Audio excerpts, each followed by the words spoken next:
ম্যাচের প্রথম বলেই আউট তানজিদ তামিম। সেন্ট ভিনসেন্টে সকালে ঈদ উদযাপন করে রাতেই খেলতে নামে টাইগাররা। ঈদের আমেজে যেন অনেকটাই খোলসবন্দি বাংলাদেশ দল। 5 বলে 4 রানে আউট টাইগার অধিনায়ক। 4 ম্যাচে শান্তর ব্যাটে 26 রান। দ্বীপদেশ সেন্ট ভিনসেন্টের সাগর পারে ব্যাটিং বিপর্যয়ের পূর্বাভাস। পঞ্চম ওভারে গেলেন লিটন।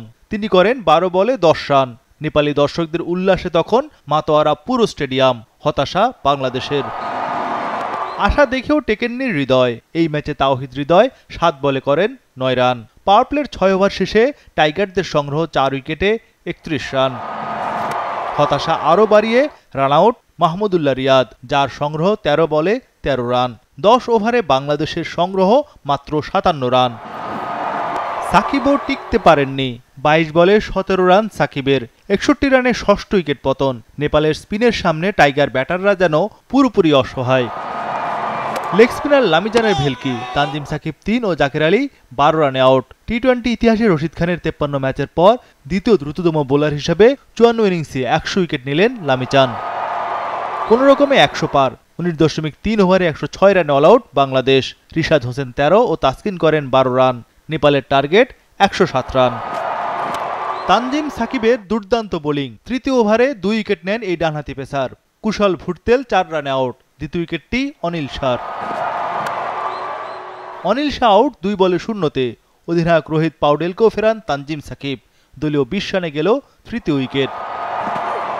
উইকেট শিকার মুস্তাফিজের। পাওয়ার প্লের 6 ওভারে নেপালের রান 4 উইকেটে 24। বাকি 14 ওভারে অর্থাৎ 84 বলে দরকার 83 রান। আবারও তানজিমের আঘাত। 4 ওভারে মাত্র 7 রান দিয়ে 4 উইকেট নেন তানজিম সাকিব। 24 বলের মধ্যে 21টি ডট বল করেন তিনি, যা বিশ্বকাপের ইতিহাসে সর্বাধিক। 10 ওভারে দেশটির সংগ্রহ দাঁড়ায় 5 উইকেটে 42 রান। 60 বলে দরকার 65 রান। একমাত্র ওয়ালটন এসি দিচ্ছে 1 বছরের রিপ্লেসমেন্ট গ্যারান্টি।